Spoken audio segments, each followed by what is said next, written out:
Hi అండి. నేను స్వరాలి. 'అఖండ దీపం' 13 భాగంతో మళ్ళీ మీ ముందుకొచ్చేసాను. స్టోరీ కనుక మీకు నచ్చినట్లయితే లైక్ చేయండి, షేర్ చేయండి, సబ్స్క్రైబ్ చేయండి. కామెంట్ చేయడం మర్చిపోకండి. ఇక లేట్ చేయకుండా మనం స్టోరీలోకి వెళ్ళిపోదాం. సరియు వెంటనే కంగారుగా, "వద్దు బావా! నీ ప్రాణాలకి, నా ప్రాణాలకి ఇద్దరికీ ప్రమాదం అని చెప్తున్నారు కదా! పెద్దవాళ్ళ మాటలకి మనం గౌరవించాలి. కానీ నా కోసం ఒక మాట ఇవ్వగలవా బావా?" అని అడిగింది సరియు. "ఏం చేయమంటావో చెప్పు సరియు" అని అన్నాడు సంతోష్. "నువ్వు ఆ మైథిలిని ఇష్టపడి పెళ్లి చేసుకోవడం లేదు కదా? నీకు నిజంగా నేనంటేనే ఇష్టం కదా?" అని అమాయకంగా అడిగింది సరియు. "నువ్వంటే ఇష్టమా కదా అన్నది పక్కన పెట్టు సరియు. ఆ మైథిలిని మాత్రం నేను ఖచ్చితంగా ఇష్టపడి పెళ్లి చేసుకోవడం లేదు. తను కేవలం డబ్బు కోసం మాత్రమే ఈ పని చేస్తోంది. నిజం చెప్పాలి అంటే ఈ సంవత్సరం రోజులు తను మన ఇంట్లో ఒక పని మనిషిగా ఉంటుంది. అంతే సరేనా?" అని అన్నాడు సంతోష్. మైథిలిని సంతోష్ పని మనిషి అని చెప్పడంతో సరయుకి తన ఇగో సాటిస్ఫై అయినట్లుగా అనిపించింది. "సరే బావా, నువ్వు చెప్పావు కాబట్టి నేను ధైర్యంగా ఉంటాను" అని అన్నది సరియు. "సరియు, నువ్వు బాధపడితే అమ్మ తట్టుకోలేదు. అమ్మ బాధపడితే నేను తట్టుకోలేను. కాబట్టి నువ్వెప్పుడు సంతోషంగా ఉండాలి. తెలిసిందా?" అని అన్నాడు సంతోష్. "లవ్ యూ బావా" అని అన్నది సరియు. "సరే సరే, భోజనం చేసి పడుకో. ఇంక దేని గురించి ఆలోచించకు" అని చెప్పి అక్కడి నుంచి బయటికి వెళ్ళిపోయాడు సంతోష్. "నేను లవ్ యూ అని చెప్పినప్పుడన్నా లవ్ యూ టూ అనొచ్చుగా బావా! అందుకే నాకు నువ్వంటే ఇష్టం ఉండదు" అని తనలో తనే అనుకుంది సరియు. ఎవరి ఎమోషన్స్ తో సంబంధం లేని కాలం గడిచిపోతూనే ఉంది. తెల్లవారింది. పెళ్లి తంతు స్టార్ట్ అయింది. సంజయ్ మైథిలి కోసం ఎక్కడ వెతికినా కనిపించలేదు. ఈ టైంలో ఎక్కడికి పోయింది మైథిలి? ఎవరినడిగినా ఎవరు సరైన సమాధానం చెప్పడం లేదు అని వెతుకుతూ ఉన్నాడు సంజయ్. మరోపక్క పెళ్లి కూతురు గదిలో పెళ్లి కూతురుగా ముస్తాబవుతోంది మైథిలి. రాజవంశ హోదాకి ఏమాత్రం తగ్గకుండా అన్ని నగలతో ఆమెను అలంకారం చేస్తున్నారు బ్యూటీషియన్స్. అసలే అందంగా ఉన్న మైథిలి ఆ పెళ్లి కూతురు గెటప్లో ఇంకా చాలా అందంగా కనిపించింది. అన్ని ఆభరణాలు పెట్టుకున్నా పెదవులపై ఉండాల్సిన నవ్వు అనే ఆభరణం లేకపోతే ఎన్ని ఉన్నా దండకే కదా! "మేడం కొంచెం నవ్వండి" అని ఒక బ్యూటీషియన్ అడగడంతో విరక్తిగా ఒక నవ్వు నవ్వింది మైథిలి. పెళ్లి చూడ్డానికి భూపతి గారు వాళ్లతో సహా పెళ్లికి వచ్చిన వాళ్ళందరూ కళ్యాణ మండపం ఎదురుగా కూర్చుని ఉన్నారు. జగన్నాథ శాస్త్రి గారు పెళ్లికి కావాల్సిన ఏర్పాట్లన్నీ చేస్తూ పెళ్లి మండపం మీదనే ఉన్నారు. పెళ్లి ఇంకొద్దిసేపట్లో జరుగుతుంది అనగా భువనేశ్వరీదేవి పెళ్లి మండపంలోకి వచ్చి ఒక అనౌన్స్‌మెంట్ చేసింది. "పెళ్లికి వచ్చిన పెద్దలందరూ మన్నించాలి. ఇక్కడ ఇప్పుడు నా కొడుకు సంతోష్ పెళ్లి జరగబోతోంది. కానీ పెళ్లి కూతురు అందరూ అనుకున్నట్లుగా నా మేనకోడలు సరియు కాదు. నా కొడుకు ఆఖరి నిమిషంలో ఒక అమ్మాయిని ప్రేమిస్తున్న విషయం చెప్పాడు. ఆ అమ్మాయితోటే పెళ్లి చేయాలి అని నిశ్చయించుకున్నాను. తన పేరు మైథిలి. ఇంకొద్దిసేపట్లో కళ్యాణ మండపంలోకి వస్తుంది. అందరూ కొత్త జంటని ఆశీర్వదించాల్సిందిగా ప్రార్థిస్తున్నాను" అని చెప్పి అక్కడి నుంచి పక్కకు వచ్చేసింది. అప్పటిదాకా ఆ మాటలు విన్న కళ్యాణ మండపంలో గుసగుసలు ప్రారంభమయ్యాయి. సడన్ గా భువనేశ్వరీదేవి తన నిర్ణయాన్ని ఎందుకు మార్చుకుందో భూపతికి అర్థం కాలేదు. అనసూయమ్మకి ఆమె కుటుంబానికి కూడా ఇదంతా షాకింగ్ గా అనిపించింది. నిజానికి వాళ్ళెవరికీ సరయు అంటే ఇష్టం లేదు.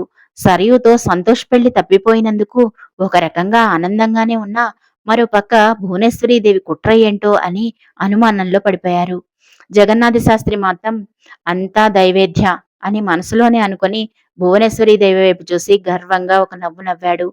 "ఈ పెళ్లి నువ్వు చేయాలనుకున్నా చెయ్యలేవు భువనేశ్వరి" అని చెప్పిన జగన్నాథ శాస్త్రి మాటలు భువనేశ్వరీదేవికి గుర్తొచ్చాయి. కానీ ఇప్పుడు పంతానికి పోయే టైం కాదు. ఒకవేళ తను పంతం పడితే తన మేనకోడలు సరియు ప్రాణాలతో చెలగాటమాడుకున్నట్లు అవుతుంది. భువనేశ్వరీదేవికి సరియు మీద అంత ప్రేమ కారిపోవడం లేదు. కానీ ఒకవేళ సరియు పోతే పోయిందిలే అని అనుకున్నా ఆ తర్వాత వచ్చే అమ్మాయి తన కంట్రోల్లో ఉంటుంది అనే నమ్మకం భువనేశ్వరీదేవికి లేదు. అందుకే సరయుకి, సంతోష్‌కి జరగబోయే పెళ్లిని కొంచెం వాయిదా వేసింది. అంతే అని తనకు తానే సర్ది చెప్పుకుంది భువనేశ్వరి. సంతోష్ పెళ్లికొడుకుగా ముస్తాబయ్యి వేదిక మీదకి వచ్చి కూర్చొని వరపూజ చేస్తున్నాడు. అంతకు ముందే మైథిలి చేత జగన్నాథ శాస్త్రి గారు దగ్గరుండి గౌరీ పూజ చేయించారు.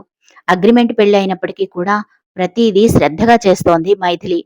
"అమ్మ గౌరీదేవి, నా వల్ల ఏం ఆశించి వీళ్ళు నన్ను తమ ఇంటి కోడల్ని చేసుకుంటున్నారో నాకైతే అర్థం కాలేదు. దాని గురించి ఆలోచించే టైం కూడా నాకు లేదు. కానీ ఈ పెళ్లి వల్ల నాతో పాటు వీళ్లకు కూడా మంచి జరిగేలా ఆశీర్వదించు" అని మనస్ఫూర్తిగా దండం పెట్టుకుంది మైథిలి. "నీ మంచి మనసుకి అంతా మంచే జరుగుతుంది తల్లి" అని మనస్ఫూర్తిగా దీవించారు జగన్నాథ శాస్త్రి గారు. తన మనసులో అనుకున్న విషయం శాస్త్రి గారికి ఎలా తెలిసిందా అని పెద్ద పెద్ద కళ్లతో ఆయన వైపు అయోమయంగా చూసింది మైథిలి. "భయపడకు తల్లి, ఆ జగన్మాత సర్వదా నీకు రక్షగా తోడుంటుంది. ఈ వంశానికి కోడలవ్వాలి అంటే ఒక అర్హత ఉండాలి. అన్ని అర్హతలు నీలో ఉన్నాయి కాబట్టే ఆ జగన్మాత నిన్ను ఈ ఇంటికి కోడలుగా ఎంపిక చేసింది. ఏం జరిగినా ధైర్యంగా ఉండు తల్లి అని ఆశీర్వదించారు జగన్నాథ శాస్త్రి. ఆయన మాట్లాడిన ఆ కాస్త ఓదార్పు మాటలకి మైథిలికి కళ్ళల్లో నీళ్లు తిరిగాయి. తమ అమ్మా నాన్న ఎక్కడైనా కనిపిస్తారేమోనని చుట్టూ చూసింది. కానీ దరిదాపుల్లో వాళ్ళు కనిపించలేదు. చాలా బాధగా అనిపించింది. అమ్మా మైథిలి, అక్కడ వరపూజ జరుగుతున్నంతసేపు నువ్వు ఇక్కడ గౌరీదేవిని ప్రార్థిస్తూనే ఉండాలి.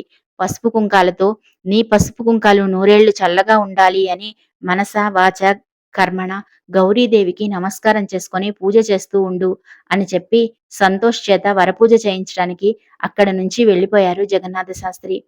శాస్త్రయుక్తంగా జరుగుతున్న ఆ పెళ్లిని చూసి భూపతి గారు, అనసూయమ్మ గారు ఇద్దరూ తృప్తిగా నవ్వుకున్నారు. వాళ్ళ మొహాల్లో సంతోషాన్ని చూసిన భువనేశ్వరీదేవికి ఒంటి మీద కారం రాసుకున్నట్లుగా అనిపించింది.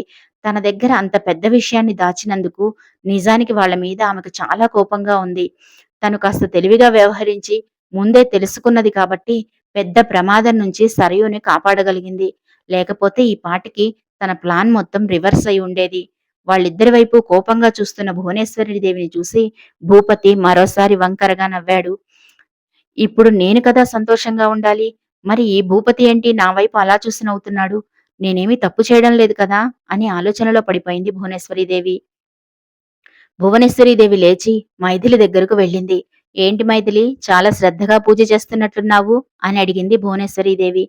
ఎంత కాంట్రాక్ట్ పెళ్లి అయినా మీకు మాకు అందరికీ మంచి జరగాలి అని ఆ భగవంతుని ప్రార్థించడంలో తప్పు లేదు కదా మేడం అని అన్నది మైథిలి. మైథిలి, నీకు ఒక విషయం చెప్పడం మర్చిపోయాను. అందరూ ఉన్నప్పుడు నన్ను మేడం అని పిలవకు, అత్తయ్య అని పిలువు. ఎవరూ లేనప్పుడు మాత్రమే నన్ను మేడం అని పిలువు, అర్థమైందా అని అన్నది భువనేశ్వరీదేవి. అలాగే మేడం, కానీ అంటూ ఆగిపోయింది మైథిలి. ఏంటి, ఏదైనా చెప్పాలనుకుంటున్నావా అని అడిగింది భువనేశ్వరీదేవి. నాన్న అమ్మ కనిపించడం లేదు. వాళ్ళెక్కడికి వెళ్లారు మేడం అని అడిగింది మైథిలి. వాళ్ళు ఎక్కడికి వెళ్ళలేదు.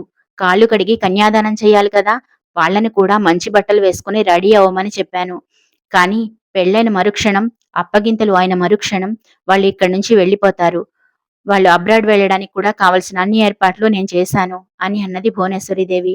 చాలా థ్యాంక్స్ మేడం, మీ రుణం ఈ జన్మలో తీర్చుకోలేను అని అన్నది మైథిలి. నాకు ఈ థ్యాంక్స్లు అవి ఏం అవసరం లేదు. నేను చెప్పిన పని నిజాయితీగా చేస్తే చాలు అని అన్నది భువనేశ్వరీదేవి. తప్పకుండా మేడం అని రెండు చేతులు ఎత్తి దండం పెట్టింది మైథిలి.